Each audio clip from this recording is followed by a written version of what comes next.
Okay, time for a new video, and whether you are somebody new to my channel or you are returning to my channel to watch this video, it is greatly appreciated.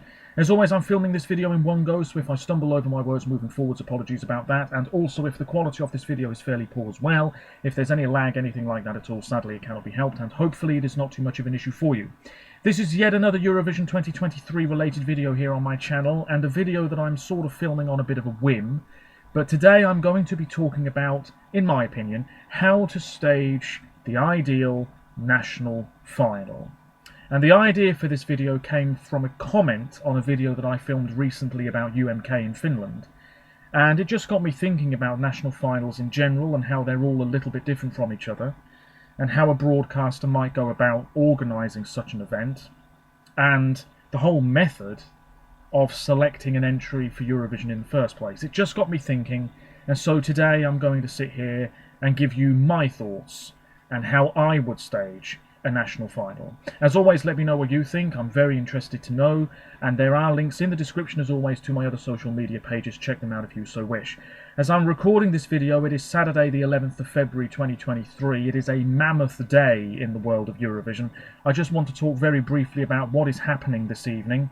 We have many countries selecting their entries for Liverpool. Croatia, Dora, it's between two, Let 3, and Harmonia Dissonanza, which hopefully I'm pronouncing a bit more accurately. It should be Nevera Lele, but I've got no faith in Croatia whatsoever to send the right choice. As for Latvia, Supernova, it looks like Southern Lights. In Malta, it really should be Brook. In Denmark, I think it might be Riley, or I Was Gonna Marry Him by the Danish-Icelandic duo. Estonia, it's either Alika or Ollie. I imagine it will be one of those two, and I'm happy with either one. Romania, I have a feeling it will be the Folklore Orchestra. It should be Blah Blah Blah, but again, I've got no faith in Romania to send one of the stronger options. And as for Italy, I imagine it will be Marco Mengoni. The only other one who might do it, depending on the size of the public mark, is Latza. I know that his song is very popular at the moment, but it's Marco's to lose. He's won every evening this week, so I imagine he will win this evening as well. So, moving on to the actual point of this video, ladies and gentlemen, how to stage a national final. Well, here's how I'd go about it. Let me think now. We know that any song pre the 1st of September the previous year is out of the question, because those are the Eurovision rules. So I would open the submission period on September the 1st and probably close it in the last week of November. So that's nearly 3 months for prospective artists to get their act together.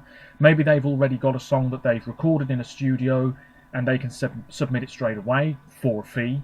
And then anybody who wants to take part, maybe they can get themselves into a studio, write, record the song, whatever it is they need to do, and then submit it to the broadcaster before the end of November. That's quite a long period of time in which to get yourself sorted out. And what would I be looking for? Well, I'd be looking for diversity. I'd be looking for diversity in terms of genre, diversity in terms of language. Let's say that I was in charge of Supernova in Latvia. I would be looking for Latvian language tracks, predominantly, in all honesty. But I'd also absolutely judge English language tracks in the same way. I'd probably have a set of criteria, and the songs that are ticking most of the right boxes I would put into the maybe or yes, definitely pile, and then other songs would be no thank you. And if you're somebody who is a music professional, I'm not, but let's say that I was. If I was a music professional, I would know pretty damn quickly whether a song is really good enough or not. Most music professionals are probably like this. And also, if you're a big fan of Eurovision, you know by listening to a song whether it's got that little bit of Eurovision magic to it. How many times have we listened to a song, maybe on an album or on the radio, nothing to do with the ESC whatsoever, but it just sounds like the sort of thing that would be at Eurovision, you know? That sort of thing. It's almost like a genre in itself. So I'd be looking out for songs that maybe have that little sprinkling of ESC magic to them as well. And I'd be thinking ahead. As I've said before in previous videos, when I'm listening to snippets of songs in my reactions, I'm looking for something that I can sort of picture quite clearly on the Eurovision stage, something that's really going to leap out from the field in May. It needs to be ready to go already, or as close to ready to go as possible. So I'd be thinking about that when I'm listening to these songs as well.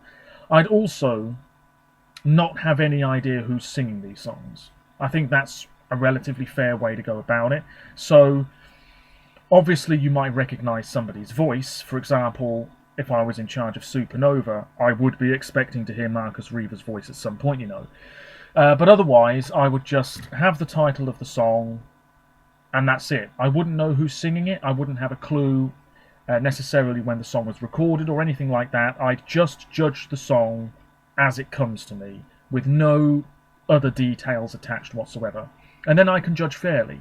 However, how many people would be judging the submissions? Well, let's say that I am the main guy in charge of a national final. So I would be on the panel, but I think there'd only be maybe 9 or 10. As I said about UMK, it's a fairly small panel going through all of the submissions, and most of them are people who work in radio, to be honest. So I would probably have the head of the major radio station in my country, maybe somebody else who works for a major radio company as well.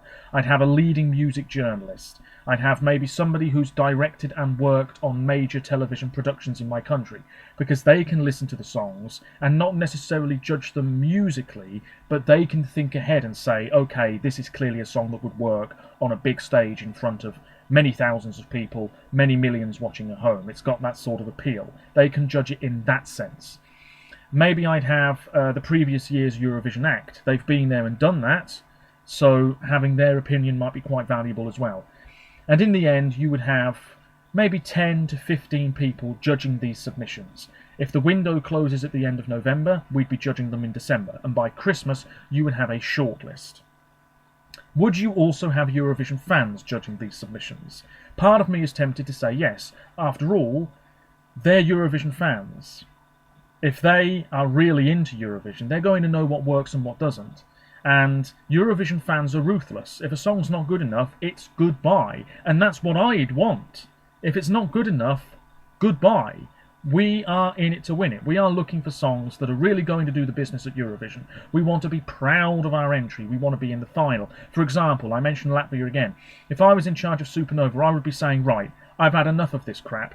We need to get ourselves into the final. If you are not serious, get out. We are determined now to get back into the final. We did it before with Aminata. We did it with Justs. Now we're looking to get back to that sort of level again. We mean business. If you have a song, great, submit it. But if it's not good enough, we will be ditching it straight away. It's got to be that ruthless, I would say. You want the very, very best your country can offer. And if it's a poor showing, it's a poor showing. If not much quality is coming your way, so be it. But if there is quality there, you've got to analyse it, and you've got to say to yourself, okay, maybe this one is one that we are going to have perform live in our national final. I'm starting to ramble a bit, but bear with me. Anyway, Eurovision fans. Yes, I think we'd have maybe somewhere in the region of 25 to maybe up to 100 Eurovision fans, all ages, all genders, hardcore fans, and maybe people who are just getting into Eurovision as well, because their opinion, I think, can be quite valuable too.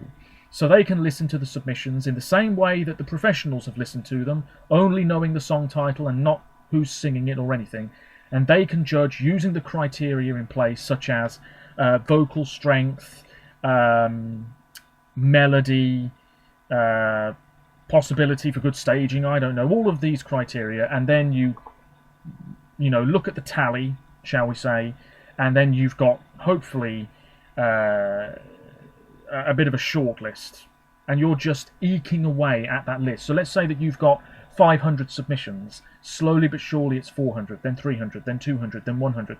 How many go to the live shows? How many shows are you going to have? These are all things to think about.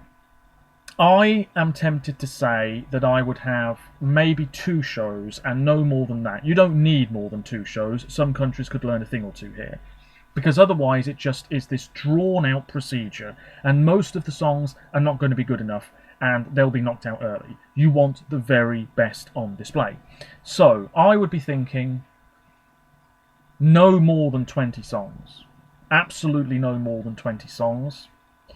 I would absolutely be making sure that there is an equal mix between men and women, and language of songs. So, for example, if I was in Malta, half of the songs would be in Maltese, at the very least. I think that's fair.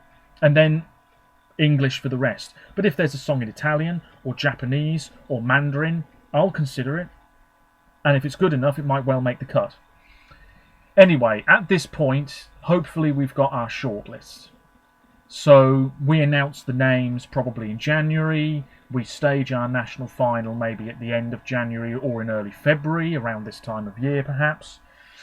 And maybe we do have a semi-final. All 20 acts perform, we put a running order together. Who votes in that semi-final, if we're having one?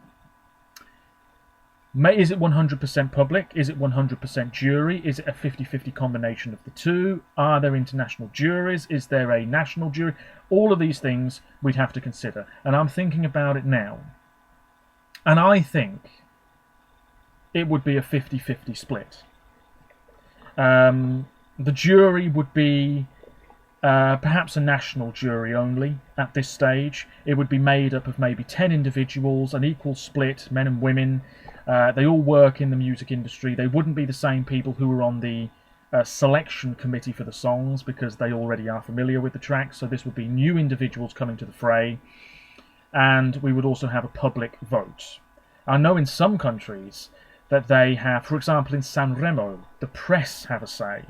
Never been too keen on that, but it is what it is. In Latvia in the past, they've counted Spotify streams as a percentage towards the result.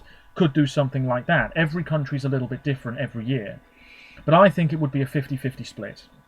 And out of the 20 songs, maybe we'd have to split them over 2 separate evenings, so there's 3 shows. I don't know if I'd even have a semi-final. I'm just saying in this instance, let's have one.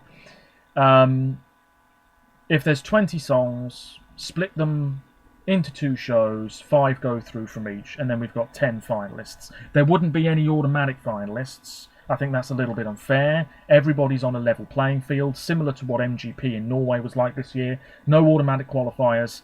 You have to go through the previous rounds first. So then we've got our grand final lineup, and I would have the semi-finals in the weeks just before the final. So mid-January, then late January, and then early February for the final. 10 songs, put the running order together. How would you determine the results? Well, before that, I haven't even mentioned where it would be staged. And I think it would have to be staged in one of the biggest arenas in the country. Why not? Why not? So many national finals you see, and they don't even feel like a national final. Take a look at Ireland's. That was in a little studio, really, the Late Late Show. You can't really gauge what a song is going to be like at Eurovision in a studio like that. It's not good enough. Malta, they have it in a decent-sized venue. Latvia's is not in the biggest place. I don't know where Lithuania's final is this year. I know Portugal have had it in fairly sizable venues before, but not always. Anyway, doesn't really matter too much, but I would probably stage it in the capital city in a fairly sizable venue. So yeah, going back to it, 10 songs in the final, I think that's about right, and hopefully we would have a real nice mix of genres and styles and aesthetics and all of that business. How would we determine the winner? Well, I would have it split 3 ways, I think, ladies and gentlemen. I would have a national jury, again made up of music professionals from my country, possibly 10 acts, equal split between genders and ages, so some are probably 17, some are probably 70. Maybe 1 or 2 of the members on this jury are former Eurovision artists themselves. Maybe it's the same jury as in the semi-finals, maybe it isn't. I don't know. But they would vote, and they would give, 1 to 12. Then I would have international juries. And the reason I'd have international juries is because it's a good way to see how international juries may vote at the actual competition in May. So I would have, similar to Melfest, similar to a few other countries, a whole batch of national juries. International juries, sorry. And again, maybe 10 members per jury, music professionals, range of ages, range of genders, maybe some former Eurovision acts in there as well. And during the live show, they would give out their points. So, for example, let's say that I was in Supernova in Latvia. I don't know why I'm picking on them, but there we are. I would have an Estonian jury, a Swedish jury, Italian, Australian, British, Spanish, not Germans, because who knows what the hell they vote for these days, French maybe, Dutch, a whole bunch of different nationalities. And they would all cast their points 1 to 12, and then they'd all be added up, and we would have an international jury mark. Then we'd have the Lithuanian national jury mark, so that's essentially like an extra international jury vote, if you see what I mean. And then we'd have the public, and the song that gets the most points obviously gets the 12. And then before you know it, you have a winner. Would we have a super final? Not Latvia. Estonia have a super final. They'll be having one this evening. Now, actually, while I'm here, because it is bugging me, Estonia, are they having an international jury vote? Is it an international jury? Because if it's a national jury, I don't think Ollie or Alika will win. I have a feeling it could be Tuju by Milik, actually. That would be disappointing, in my opinion, but there we are. Anyway, I'm going off on a massive tangent. Yeah. Lithuanian jury, let's go back to Lithuania. Lithuanian jury, several international juries, public vote, add them all together, boom, boom, boom. You have a winner. I don't think I'd have a super final. What's the point? Because if a song's done really well overall, what's the point of going into a final three?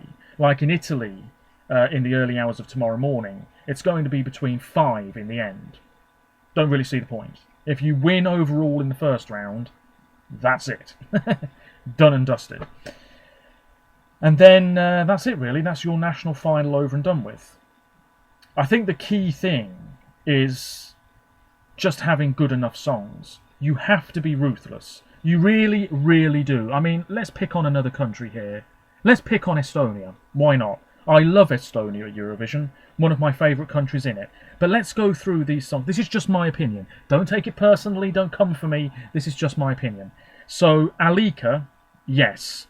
Andreas probably would make the cut. Annette and Freddie, yes, because it's a completely different style. Bedwetters, probably. Carlos, probably. I'm not sure I would have picked Pretty Girl by Elip. Yes. Bad Philosophy, maybe. Awaiting You, maybe. I'm not going to go through all of these. Linalac and Bonzo I probably wouldn't have picked.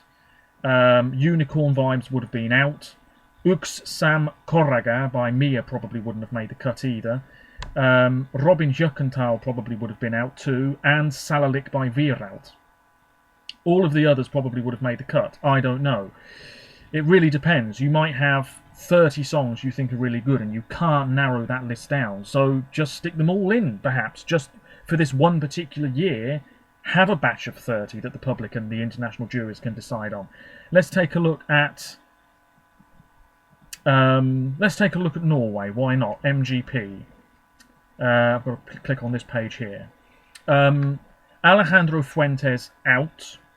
Björn Olav out. Byron Williams and Joust would have been out. Kate Gulbrandsen probably would have been out. Rasmus would have been out. Honestly, Skrillex probably would have been out.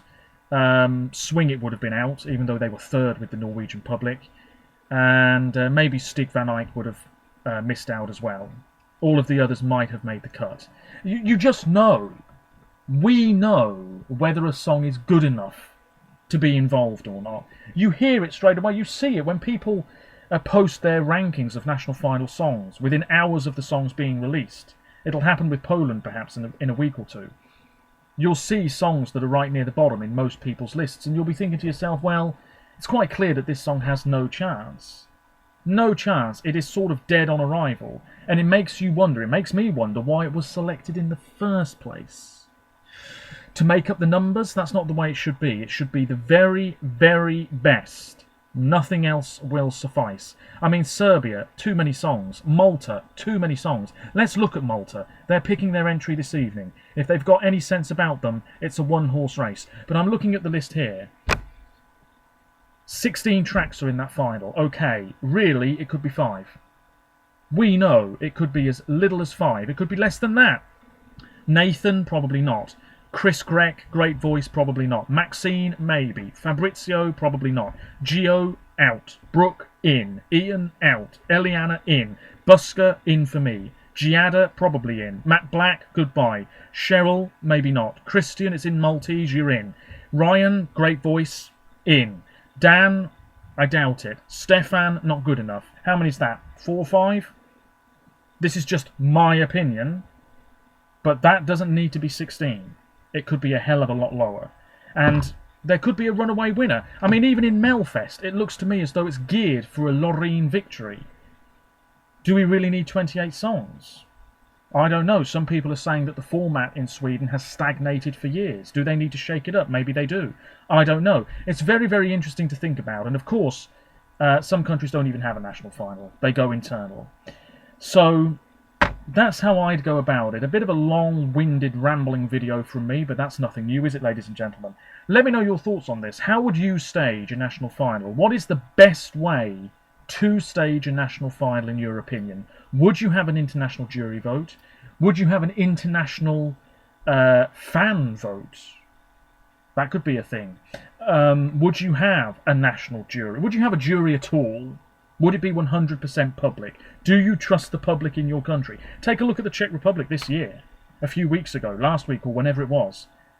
It was 70% international audiences. The broadcaster clearly did not have much faith in their own public to select one of the stronger choices, which is very interesting.